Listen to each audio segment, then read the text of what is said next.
Sam, how Yes. do you like your eggs in the morning? Over easy? Really? Ask Yeah. me. Go on, ask me. How do you like your eggs in the morning, Ross? I like mine with some news. Here are your headlines, everybody. Keith Lee among the big lads sent back to the Performance Center to refine and improve their in-ring skills. We have the backstage reaction to Vince McMahon's call to send the big lads back to the PC. And Goldberg reveals how long he intends to do the wrestling. Find out how long in a little while. So Vince McMahon, I know you're watching this video, where myself and Tom Campbell were singing about "Don't you forget about Keith. We didn't mean all the pissing time, Sam." This is horrendous news to wake up to on a Saturday morning. I don't know how to take it. I don't know. Do you want to run it down for everybody? Yeah, of course, yesterday we saw the reports come out of Vince McMahon allegedly throwing a fit because he realised that several big men in WWE didn't know how to work inside the wrestling ring. So he said, Drew Gulak, Adam Pearce, you take these big lads on a Tuesday and a Thursday inside the Performance Center and teach them how to work like big, sweaty men, which to me, I guess when you see the name Keith in there, it sort of feels like saying to Joaquin Phoenix, Joaquin, the Joker, it's all right, but your performance, it could be a little bit better. Yeah, it's... when I initially heard about it, because the way the news came out, it was like, oh, they're going back to the Performance Center to refine their skills. And it was like, what?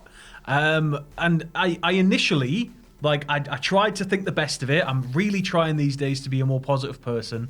And I was like, well, maybe it's not quite, maybe the language was wrong that was used. Maybe it's that Keith wants to learn something new, because that happens all the time. People will you'll see clips in the Performance Center.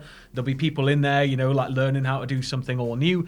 But then gradually, as more and more news came out, it was like, no, this is just mental. Absolutely. Yeah. How can you look at Keith Lee and think that guy doesn't know how to work? So the report comes from PW Insider, who have used the direct quote, by the way, refine and improve their in-ring skills. And the big lads who have been sent back to the PC every Tuesday and Thursday to do this are Keith Lee, Dabba-Kato, Dio Madden, and AJ Styles' big pal, Omos. And to me, when you just read those names on the sheet of paper like I am now, one of those things is not like the other. Yeah, again, sort of my brain always leans into this whole, well, maybe Keith's there just because he sort of thought it might be a good idea to go along, but then at the same time, he doesn't need it. He's primed and ready to go. He's an absolute machine. He was the most exciting thing when we had that their other promotion and that their other company. When we had him come over for shows for the first time, I'd never seen anything like it. I was completely transfixed, and I'm running a camera at the same time, watching him just hurl Ricochet across the ring, and it was like, that guy's huge. That guy's going to be a megastar. You can't deny the fact that he's going to be a megastar and that he knew how to wrestle. And to hear this, my brain just went. Yeah. How do you look at him and think that? And I mean, fair enough for the other two, fair enough, because they're still fairly fresh. They're still through the NXT system, and I guess Keith is in a way through the NXT system as well, fairly recently. But as he said, one of those things isn't like the others. And I've just realised, Sam, I've made a massive error, because while copy and pasting from PW Insider, I forgot to include the name of one Otis, because Otis is included in the Fightful Select report, and they have reported Otis is one of the big lads being sent back to the Performance Center as well. If you want to just clip in there, Sam, and Otis too. But apparently when it comes to Otis, certain spots have caught the attention of management over the last little while because they could have been done safer. So Otis is apparently a little bit unsafe inside the professional wrestling ring, and I guess when he's doing sort of limited moves, and if he's not doing them completely 100% correct, I guess that's fine to send him back. Yeah, but and on top of that as well, they booked him to be this unpredictable sort of wild guy, and so if he's going to be throwing people around, he's probably going to be throwing them around in a way where he looks wild and crazy to lean into the character. And I don't know, it's upsetting that the Otis and Keith Lee are going to be sort of not relegated, but just pushed back through that system. Again, we might not. They might want to do it. We don't know, but well, yeah, it's there might be certain nuances they're getting told about each and every time they're doing the wrestling, and they might be just not getting it and have to go back and learn a new skill. Yeah, I put a tweet out last night just going, by the way, I'm just a fan. I know nothing about the mechanics of professional wrestling. If somebody qualified can tell me what I'm missing when I'm watching Keith Lee, because I think Keith Lee is He's impossibly good. The things he can do for his size are just incredible. And Justin, our pal Justin Henry, he replied to my tweet with a little caption from Brock Lesnar's book. So this is Brock Lesnar we're speaking about here. Yeah. One day Taz heard the stupid way they wanted me, Brock Lesnar, to work in a dark match. Old-fashioned, plodding, monster heel, fake pro wrestling bull poo. Taz just shook his head. He said, that sucks. No sugarcoating, no bull poo. So Brock Lesnar, if they wanted Brock Lesnar to work the traditional fee, fi, fo, fum, I'm a big scary heel in the wrestling, you can see where they're coming from here with Keith Lee, because it's so. I know Brock Lesnar's on a different level to Keith Lee, but Keith Lee is still incredibly amazing, like an athletic performer. Well, the thing is, like, there is a place. There's a place for this in wrestling, but it tends to be these days, because back in the day, in the comic book era, you'd have more of that sort of big, plodding, lumbering heel. Like, they're just going to come in, they're going to do what they're going to do, and maybe, just maybe, they'll do something special once in a blue moon on a pay-per-view. But, like, there's maybe space on today's roster for 1-2 talents that work like that, and Keith is not one of the talents that I think you want to be working like a lumbering style. For most people now, I'd imagine, coming through in wrestling, they watch all the old stuff, and the rest of them we have today is a direct evolution of that. The reason we don't have big plodding lumbering heels is because it's just not believable anymore, and I don't know. It's so hard. Keith Lee comes out of this and he can hit like a 630, then I'll be like, whoa! But like, if it's just to send him back down there to teach him how to cut promos like, this is all your fault, fans, and all that standard, big man stuff, and they teach him how to turn on a dime like Big Show, it's going to do more harm than good, because I don't think Keith ever needed this. Yeah, this is the thing. Well, we're not going to sit here and pretend that we know more about wrestling than Vince McMahon. No. Yeah. But you're just reading to improve their in-ring skill, and you think Keith Lee, and that's just wrong. But we have the internal reaction as well from within WWE, thanks to Fightful, on their paid select service, and they are reporting that many people were baffled that Lee made the list because he's considered internally to be one of the better workers in WWE today. And I was thinking, yeah. That's the same from the outside as well. He's charismatic. He can do all sorts of stuff that a big man should not be able to do. He's got that like Vader streak through him in that sense, that, or like the Bigelow streak where he just busts it out and it's like, what? But I don't think he needs to be any less exciting. I don't want that, Ross. That's what I mean. And the Fightful Select continues. The belief is that he was added to the list of people to go back to the PC because of his size. And of course it was, because if you've got a belly, Vince McMahon doesn't like you. Remember Kevin Owens getting filmed from the side because he has a belly? Bloody hell. Have we not moved on from this bollocks? Take me back to 2008, Sam. Show me all the muscled up, crap. They're just crap compared to Keith Lee and Kevin Owens and people like that. If anything, and I know that, people look down on strongman and stuff, and like, especially that World's Strongest Man stuff, it's a bit passé, especially over here. It's always on like the fringe channels, and it's a bit of a curiosity. But when you look at the build of World's Strongest Man contestants, they tend to be pretty big guys all round. I'll censor that. They're just they appear to be pretty big guys all around, and they're just units. They're just absolute units, and I think Keith has that look, and it makes him so much more intimidating that it's like a real life build. Like, he's not this sculpted, pristine, perfect Michelangelo's David type thing. He's just a bloke that's massive and can absolutely do you in, and he's muscly and he's tall and he's huge. It just makes you think about, it makes me think about 205 Live, because 205 Live, one of the major issues is the fact they're smaller and they're doing the flips, but on the same night, I guess, the same fans are seeing 205 Live recorded then Raw, it used to be back in the day, and then they're seeing Luke Harper and they're seeing Keith Lee and they're seeing these big lads do all the same wrestling moves all the little lads are doing. And tell me what's more impressive, Sam, the little lads doing these moves or Keith Lee doing those moves? It's Keith Lee every time. It's Keith Lee every time. And I think just to go on top of that argument, it's sort of they did that to themselves with it, because everybody was like, yeah, cruiserweights, we'd love to have cruiserweight division back, and they went, sweet, yeah, here's your cruiserweights in their own show where they'll only ever face each other. And have no character. It's like, but the beauty of, like, a lot of my favourite matches are David versus Goliath situations. And when as you said, when you've got, people busting that stuff out for a solid hour, and then out comes Keith and does it, and he outperforms it. You don't want to ever get to that point where you've got everybody doing flippy stuff in one area, you've got big lumbering muscly guys in the other, you've got this here, you've got that there. Variety is the spice of life, and it's a big part of wrestling. And hopefully, this isn't going to cause a very dramatic shift in character or ring work for Keith Lee.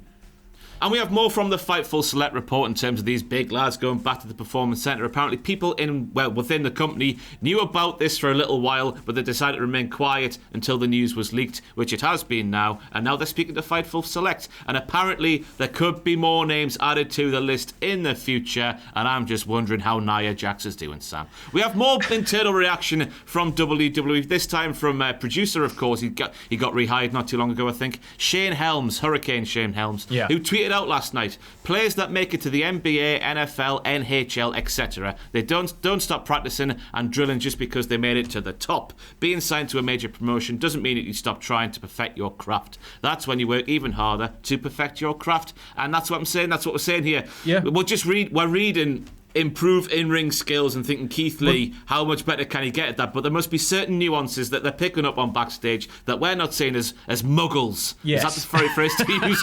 As muggles. And we're just kicking off. But then again, you're reading Keith Lee getting lumped in there with the likes of Dabba-Kato and Dio Sky starts Madden. falling down. And that's the thing, it's just the fact they're being lumped in there all together when Keith Lee's been doing this for 15 years and those lads haven't. Yeah. Helms is completely right, though. I mean, it's the same in any job. I have to teach myself every few months. I've got to learn new bits of software, new plugins. I've got to go back to square one and start all over again. I'm sure it's the same for you in certain areas. But it's sort of, I do get it. You do have to keep training. You've got to keep, perfecting what you do because you'll never, ever be perfect. It's not achievable. And you need to just roll with the times. So if this is just a company-wide thing that's going to be happening, that could be a possibility as well. People are just going to be moved through the PC and groups to sort of refine, and make sure that the in-ring display is, up there and ready for competition, because competition's very much knocking on the door. And I tell you what, in a time where a lot of times per month and per year you're thinking, do they actually care about these wrestlers? Do they want to see these wrestlers succeed with the backwards booking and stuff like that? It's nice to read some news that where they are investing in people and wanting people to get better, I guess, at the end of the day when all's said and done. But moving on now to Goldberg, and after calling out Roman Reigns and saying he wants to wrestle just about all of the top wrestlers in WWE aside from Riddle, he doesn't want to touch Riddle whatsoever. Goldberg has been speaking to Bleacher Report to reveal how long he wants to do the wrestling. Sam, how long do you think Goldberg wants to do the wrestling for? Well, apparently Goldberg just wanted to come back to show his son he could still do it. But that's been and gone. So I honestly, the thing with Goldberg is, we can say whatever we want about Goldberg and in terms of him coming back and the way he was booked and everything, but you can't deny that in the vast majority of the matches, because of the style Goldberg works, it's fairly straightforward. Get in there, spear, jackhammer. But, there have been instances where that hasn't gone to plan, particularly Saudi Arabia, The Undertaker. That was a horrifying match, and I imagine led to a lot of questioning from both men as to, whether they wanted to move on from that. But Goldberg, I guess, so long as he's ready to go and he's in shape and everything, and he still feels like he can safely wrestle, I think that he's the type of guy where it'll never be off the table. So speaking to Bleacher Report, he said, "We always have to cross that bridge." I assume he's referring to the retirement bridge. That old famous bridge. When we go, we'll say, yeah, I'm 53 years old. I'll be 54 here in a couple of weeks. Hey, as long as my body can still do it, I'm still going to do it. There are a lot of things that come into consideration, and at the end of the day, I'm a businessman. I do what I got to do to stay afloat and stay out there. I don't see myself hanging it up anytime soon, but then again, I also don't see myself wrestling until I'm 60. Well, he's 54, Bill. It's got to be soon, hasn't it? But this is the thing, isn't it? Yeah.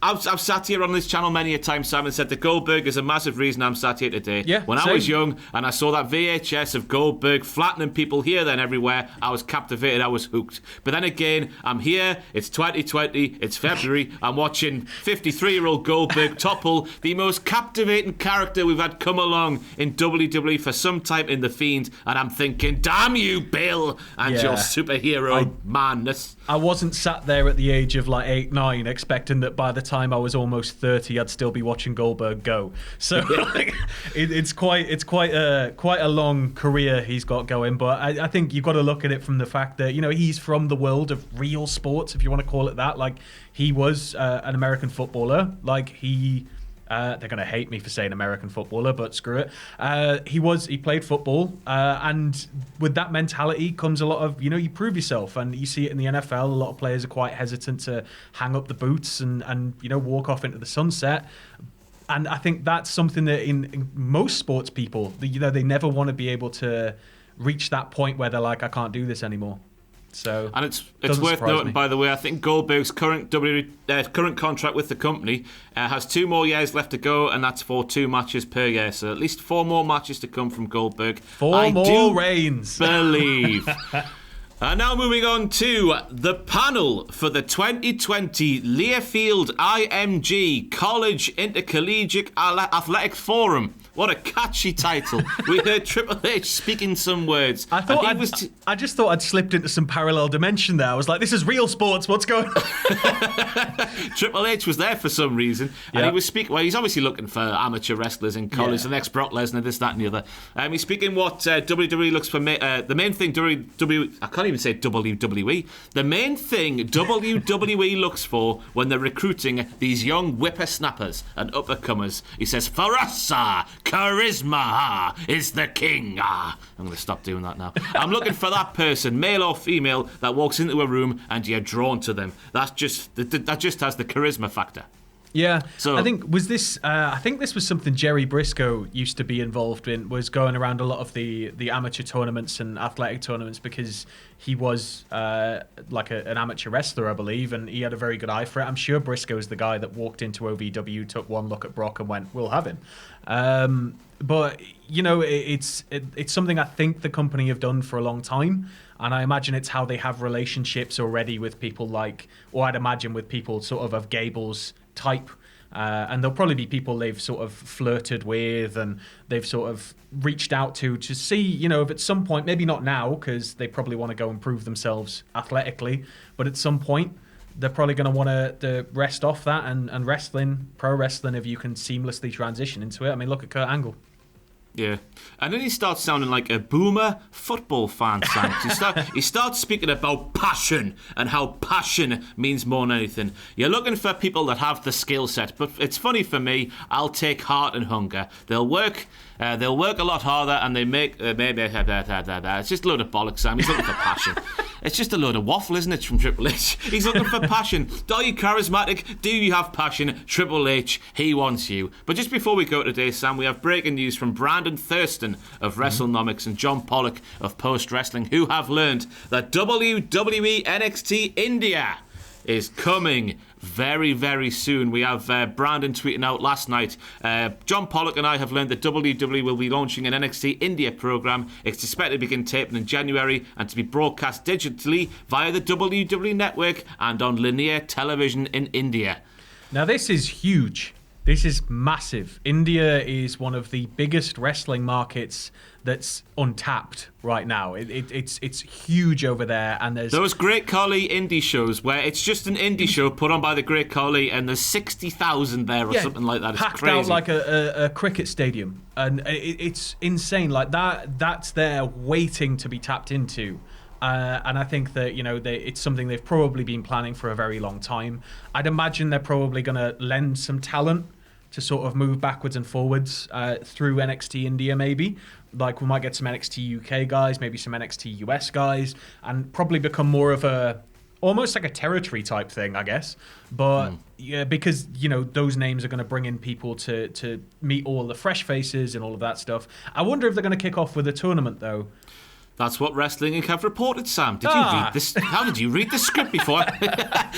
They are saying the plan as of several weeks ago was to feature an 8-man single elimination tournament for the new series. This was not confirmed, but the tournament could be to crown the first ever NXT India champion. And I tell you what, Sam, I've got 3 words for you right now. Yeah. And those 3 words I've already mentioned, but they are the Great Khali. You put the Great Khali in that tournament, you have the Great Khali win that tournament, and I'm watching NXT India. I genuinely think they might put Khali in as a GM of some sort.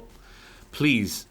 You've got to. He's the biggest. He's the biggest wrestling star in India right now, right? So I mean, he has been probably for a while, I'd imagine, because he's huge. He's the Great Khali, and he's running these mega shows that are drawing all these people. So he must still be very popular.